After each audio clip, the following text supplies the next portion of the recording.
The moment I got the job I dreamed about, everything changed. Not in the way you'd expect, though. There was no celebration, no champagne, no "I'm so proud of you" hugs. Instead, my husband's family practically lost their minds. His mother gasped like someone had announced a scandal at a church potluck. "Stay home. Don't shame us," she hissed. And Ryan, my husband, just nodded along like it made sense. He folded his hands like a nervous altar boy and said, "It's what's best for the family." The family, not me. That night, I barely slept. By morning, I had made up my mind. I was done bending, done being polite, done playing the role they had written for me. And I didn't leave empty-handed. Let me back up. My name is Laura, and I need to explain a few things. I was married to Ryan for 6 years. We lived in a mid-sized Texas town where his family had deep roots and owned half the local businesses. They weren't billionaires, but they walked around like royalty, especially Diane, Ryan's mother. She ruled the family with a sweet smile and a sharp tongue. His dad, William, barely spoke unless it was to agree with her. Ryan was the golden boy, their pride and joy. And I was the girl who was never quite enough. From the start, they made their expectations clear. A good wife puts her family first. Always. A good wife stays home. A good wife knows her place. And for a long time, I did. I took part-time jobs so I could be more available. I cooked, I cleaned, I played hostess for every family gathering. I bit my tongue when William muttered about women these days, and when Diane said, "Working wives don't have time to keep a man happy," I smiled and kept her teacup filled. Before I met Ryan, I had plans, big ones. I was working on my business degree, aiming for a career in tech. I never dreamed of being a housewife, but I wasn't knocking it either. It just wasn't my dream. Then the offer came, a management position at a respected firm in Austin. Great pay, great future, everything I'd worked for. I lit up when I got the call. Ryan didn't. "You told me you weren't running off to join the circus," he scoffed. "This job, it's not necessary. We're fine." "It's not about the money," I said gently. "It's about doing something that's mine." He didn't get it. Or maybe he did and just didn't care. That night, the whole family showed up for dinner. Ryan must have told them. I didn't even get a word in. Diane stared me down from across the table, her voice calm but sharp. A wife should never put her career before her home. I tried to speak, but Ryan cut me off. "She's just confused." Diane leaned in. "If you go through with this, you're not just embarrassing yourself. You're embarrassing us. People will talk. They'll think Ryan isn't man enough to keep his wife in line." And Ryan? He said nothing. It hit me like a punch to the chest. This wasn't about the job. It never was. It was about control, about keeping me small, obedient. The first remembered every time I delayed my dreams for Ryan, when I turned down that post-college internship because it wasn't the right time, when I stayed home instead of applying for a master's program, because maybe later, when I shrunk myself to fit into his family's world. I stood up, hands shaking, but steady. They thought I was just emotional, that I'd go upstairs, cry it out, and come back to cook dinner, like always. Instead, I walked to the file cabinet and pulled out a folder. Inside was the deed to my grandfather's lake cottage. He'd left it to me when he passed, and even though Ryan's family had spent years trying to convince me it belonged in the family, it was mine, legally, officially, and emotionally. That night, before the sun rose, I packed a suitcase, grabbed the title, and drove to Austin. I didn't leave a note. I just left. The calls started before noon. First Ryan, then Diane, then his sister. It sounded like someone had died. "You can't do this," Ryan shouted. I stayed calm. "I haven't done anything. You're my wife. You stole from me. That made me laugh. You never saw us as partners," Diane called next. Her voice shook with fury. You're making a mistake. You'll come crawling back." But I'd already spoken to a lawyer, and legally, they didn't have a leg to stand on. Then Ryan showed up at my new apartment. He pushed past me at the door like he still had that kind of access. He looked around like he was inspecting a dump, like he couldn't believe I'd choose this over him. He said, "Okay, you've made your point. Now come home." I just looked at him. "You had to prove something. Fine, you proved it. Now stop being dramatic." Dramatic? I crossed my arms. "You think I did this to prove something to you?" He paused. "Didn't you?" "No, I did it for me." He still didn't get it. He kept saying I wasn't built for this tiny apartment, this career life, this independence. He said it like it was a dirty word. He didn't know I'd already made copies of everything. He didn't know I'd already found the buyer for the lake house. He didn't know the sale had gone through. I handed him the envelope with the documents. He flipped through the first few pages, and his face went pale. "You sold it," he whispered. "Yes, you sold it." I nodded. "It was mine to sell. You've ruined everything." "No," I said softly. "I'm finally reclaiming it." Have you ever had to walk away from someone just to find yourself again? Share your thoughts below. I'd love to hear your story. The next morning, I woke up to dozens of missed calls. Ryan, Diane, his sister. I even had a voicemail from William, and he never spoke unless it was to back up Diane. They all said the same thing in different tones, crying, angry, desperate. "You've torn this family apart. You've embarrassed Ryan. You're ungrateful. You'll regret this." And then came the messages from people I barely knew, family, friends, neighbors, folks from our church. Some were polite but sharp. Others were downright cruel. According to Facebook, I had become a gold digger who used Ryan and stole his inheritance. Some even called me a disgrace to marriage. That last one made me laugh. They acted like I'd fooled the whole town. But the truth was, I'd spent 6 years walking on eggshells, playing by their rules. I'd kept quiet while they chipped away at me. Now, because I stood up and walked out with something that was mine, I was suddenly the villain? Let them talk. Of course, once the legal papers reached Ryan's family, the tone shifted. Suddenly, they were threatening to sue me. Diane claimed I manipulated Ryan's grandfather into leaving me the lake house. She insisted I had no right to it. But legally, they had nothing. Still, that wasn't their goal. They knew they couldn't win. They just wanted to wear me down with legal fees, drain my savings, and make me come crawling back. I didn't flinch. Then Ryan started texting again. Not angry this time. Just desperate. "I'll cover the mortgage. Let's talk." "You're being unreasonable." But nothing had changed. He still didn't understand. Then came the call I never expected. It was from my grandfather's lawyer, the one who had managed his estate and written his will. "I wanted to give you a heads up," he said. "Ryan's family is trying to contest the title." I sighed. "Of course they are. But there's something you should know," he continued, his voice softer. "I knew your grandfather well. I know why he left that house to you. I didn't say anything. I could feel tears burning behind my eyes for the first time in weeks. He once told me he wished you weren't stuck in that family, that you were different from the rest of them, that you were meant for more." I sat there, silent. "Whatever happens," he said gently, "don't forget he saw you. He knew." That conversation lit a fire in me. We filed a countersuit for harassment and defamation.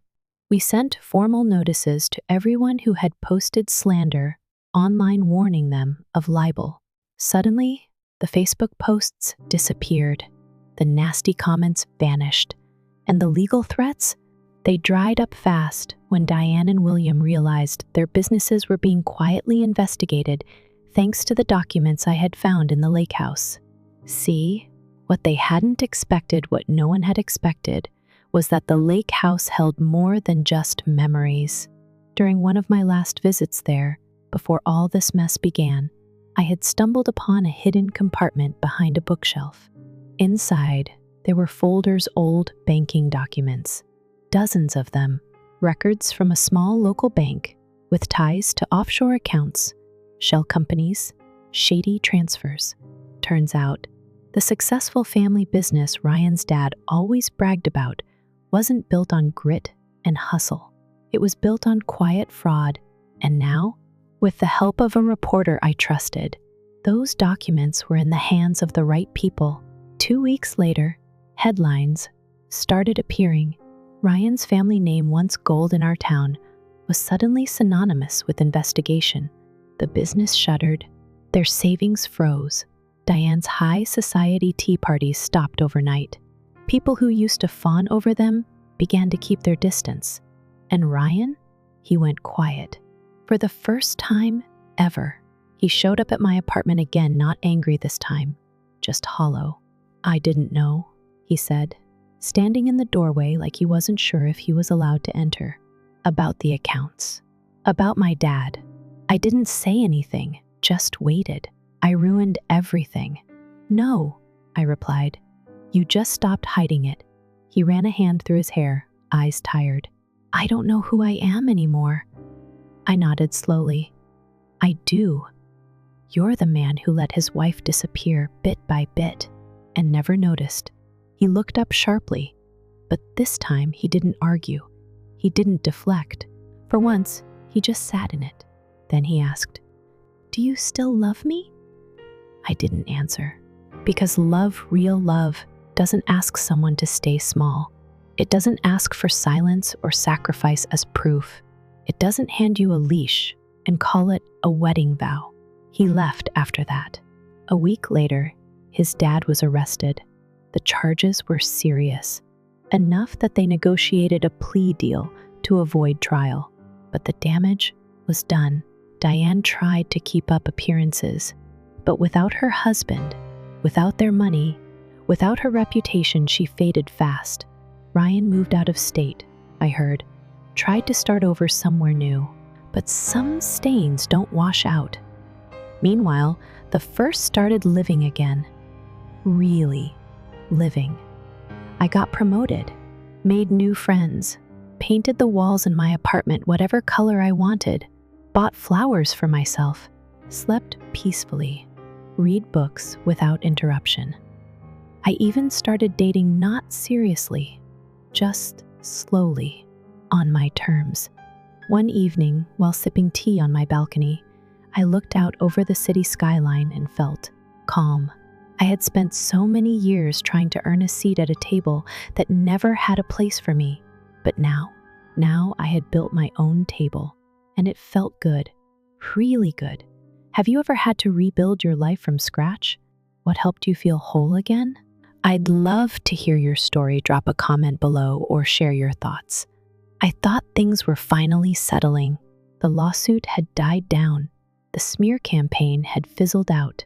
Ryan's family, once the pride of our little Texas town, was now the talk of hushed whispers and pitying stares. I had reclaimed my peace, or at least, I thought I had. And then, one evening, while scrolling through my inbox, I found something that made my heart stop. An old email from Ryan's grandfather. It was dated a few months before he passed. I had skipped over it during the chaos of that time, too consumed by family drama to give it much attention. But now, with fresh eyes, I read every word. "If anything ever happens," it said, "check the safe behind the bookshelf at the lake house." The date April 18, 1962. You'll understand why. I sat back, stunned. The safe, the very one I'd already found, but I hadn't opened it with a code. I had only found folders nearby. This was different. This was specific. The message read like a final breadcrumb from a man who had seen the storm coming long before I did. Early the next morning, I packed a bag and drove out to the lake house. Technically, it was still mine. The paperwork hadn't been challenged. I had the keys, and I knew Ryan's family wouldn't be there not anymore. I parked across the street just to be safe, slipped through the back path that ran through the woods.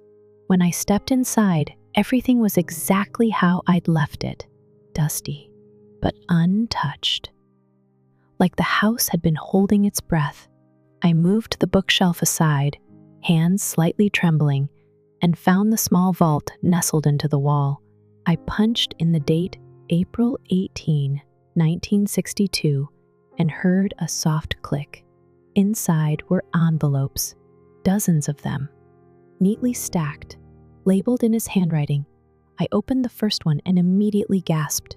Bank records, real ones, hidden ones, names, dates, amounts, not just from local accounts, but offshore holdings, shell companies, evidence of financial crimes that went deeper than I ever imagined. It was everything they had ever tried to hide. Ryan's father, William, had spent decades posing as a self-made man, but what he had really done was orchestrate one of the most carefully buried fraud networks in town. If this got out, it wouldn't just ruin him, it would take down half the family's reputation with him. And now it was in my hands. I made copies, every page, backed them up to an encrypted drive, and then, without hesitation, I contacted a local investigative journalist, someone known for following the paper trail, not the headlines. I didn't sign my name. I didn't need the credit. 2 weeks later, the front page of the paper told the story. Local business empire under federal investigation. The article didn't name me, but anyone close to the family knew exactly where it came from. The fallout was immediate. Ryan's father lost his company. Their assets were frozen. The people who once called Diane a pillar of the community now crossed the street to avoid her. And Ryan? He showed up at my door again. This time, he didn't knock like a man with a plan. He stood there, slouched, wearing the same old college sweatshirt, his eyes dull. "I guess you saw the news," he said. I did.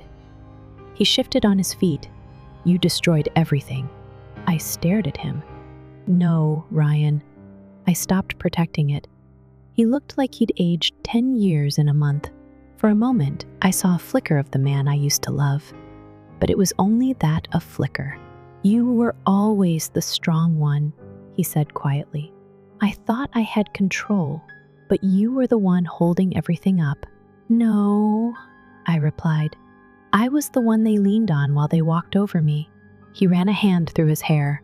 "I don't know who I am anymore. That's not my job to fix." And for once, he didn't argue. He left without a fight, and as I watched him walk away, it didn't feel like a victory. It felt like the final page turning in a book I'd already read too many times, but just when I thought it was over, Diane reached out. Not by phone, not even a voicemail, a text. "We need to talk." Family dinner, Saturday, like nothing had ever happened, like I hadn't blown their perfect image to pieces. Part of me laughed out loud. The other part was curious, because if Diane was inviting me back now after everything, it wasn't for closure. It was strategy. So I went. The house, once immaculate, looked like a ghost of itself. The lawn was overgrown, the driveway cracked, the shutters, once painted bright blue, were chipped and faded. Inside, Diane sat at the head of the table. William was gone, of course. Ryan's sister sat by the fireplace, red-eyed. Ryan stood near the hallway, stiff and silent. Diane gestured toward a chair across from her. I didn't sit. Instead, I leaned against the wall, arms folded. "I'm guessing this isn't a reunion," I said. Diane exhaled, swirling a half-filled glass of wine. "You crossed the line, Laura." "Did I?" I smiled. "You mean when I stopped letting you walk all over me? You broke up our family." "No, your lies did that." Her glass clinked against the table. "We just want what's ours." I laughed, a dry, humorless sound. "Then maybe you should have thought of that before pushing me out." The room was dead silent. Even Ryan didn't speak. Finally, Diane said, "If you have any decency left, you'll return the money from the house." It was meant to stay in the family. I felt a chill crawl up my spine. She still thought she had power over me, that she could guilt me into giving back the one thing I had left from the man who believed in me.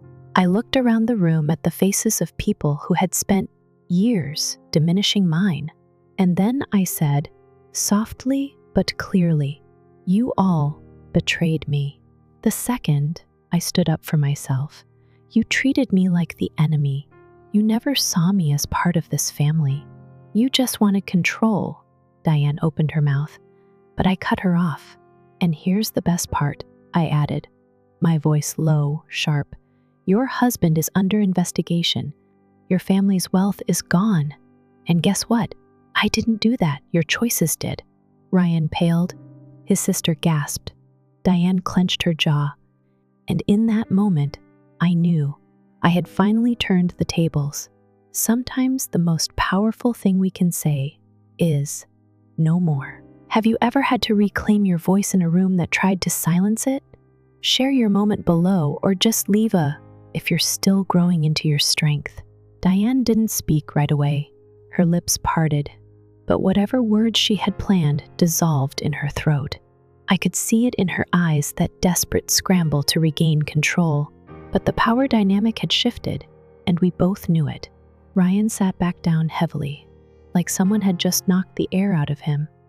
He glanced toward me with something between regret and disbelief. His sister buried her face in her hands. The room felt cold, heavy with truth no one could ignore anymore. And I finally felt calm. I pushed away from the wall and walked toward the door. But just before I left, Ryan said my name softly this time. "Laura." I turned, hand on the doorknob. "I didn't speak up," he said, barely above a whisper. "Not when I should have. Not for you." I said nothing, just waited. I was scared of what they'd think, what they'd say if I didn't fall in line. "Now you know how I felt," I replied. "For 6 years." He nodded slowly. "I see it now, but it was too late for that." I stepped outside into the chill of the evening and never looked back. The next few weeks passed quietly. Diane didn't reach out again. Ryan didn't either, not directly anyway. But Terry did. He called just to check in, said he was proud of me, told me his wife was too. A few other relatives messaged me privately. "We always knew you were stronger than you let on," one of them wrote. It felt strange, these quiet admissions from people who'd watched me be dismissed and mistreated for years, only now realizing just how much I'd endured. I kept going. I got up early, walked the dog, made breakfast without rushing. I painted in the afternoons, not for anyone else, just for myself. I was learning how to fill my life with peace instead of pleasing. And then one morning, a letter arrived. No return address, just my name written in familiar handwriting. Inside was a photo. A baby girl, wrapped in a soft pink blanket. The name written underneath, Grace Margaret. There was a note on the back, in Ryan's hand. "She's healthy." I thought, "You should know." I stared at that little face for a long time. I expected to feel something sharp: grief, jealousy, maybe even sadness. But I didn't. I felt nothing, just stillness. This baby wasn't mine. This life wasn't mine. And that name, Margaret's name, was just another attempt to rewrite the narrative. So I placed the photo on the kitchen counter. That night, I burned it. Not out of hate, but as a way of letting go. It wasn't about them anymore. Not Ryan, not Brooke, not Diane. It was about me, what I wanted to carry forward and what I was finally ready to release. Sometime later, Terry invited me to a small gathering at his home. "No pressure," he said. "Just a few of us, people who actually care about you." I hesitated at first. Part of me was still healing, still learning how to be in a room without flinching, without bracing for judgment. But I went. When I arrived, the house felt warm, welcoming, real. They didn't expect me to cook, didn't ask me to serve. They handed me a glass of wine and pulled out a chair, told me I looked beautiful. Terry's wife leaned over and whispered, "You have no idea how many women in this family are proud of you." And I smiled. Maybe I do, because I'd felt it, that ripple, the silent shift. When one woman stands up, it gives others the courage to stop shrinking. That spring, I signed up for a watercolor class at the local senior center. I wasn't great at it, but that wasn't the point. I went every Tuesday, just to be around people who were rediscovering themselves too.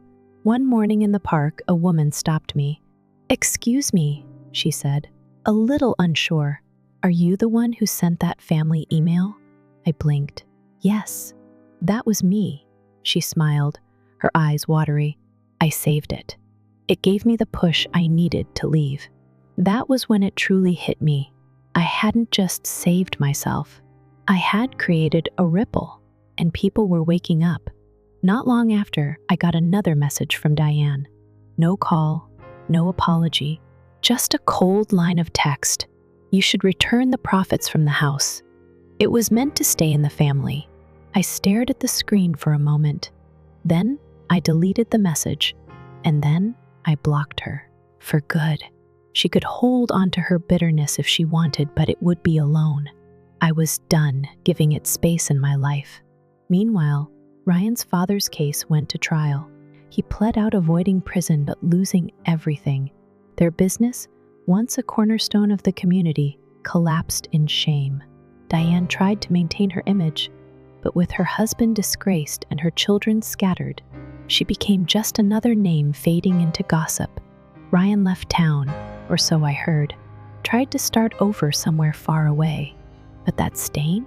It would follow him. As for me, I kept moving forward. My name, my reputation began to grow again in Austin. I made friends who liked me for me, not for how many casseroles I could bake or how quiet I could be at dinner. I built something new, something mine. And from time to time, I thought about that house by the lake. The one they all swore would never be mine. The one I sold from under them, not out of revenge, out of freedom.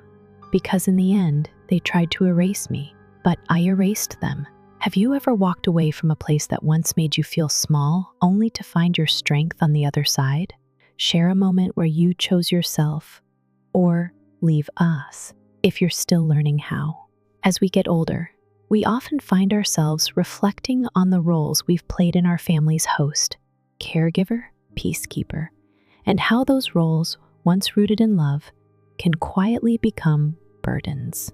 This story reminds us that when tradition turns into obligation and love starts to look like servitude, it's not unkind to step away, it's necessary. Laura's journey isn't just about betrayal or revenge. It's about reclaiming the right to be seen and respected. For years, she gave everything, her time, her energy, her identity, to a family that only valued her when she was quiet, agreeable, and useful. But when she finally said, "Enough," something remarkable happened. She found not just her voice, but her freedom. Many of us were raised to not make waves, to endure quietly. But there's a quiet power in saying no to being used, no to being silenced, no to being taken for granted. This story reminds us that dignity has no age limit, and self-respect isn't selfish, it's survival. Have you ever had to stand your ground, even when it meant standing alone? Share your story in the comments, or just leave a if you're learning to choose yourself too. You never know who you might inspire.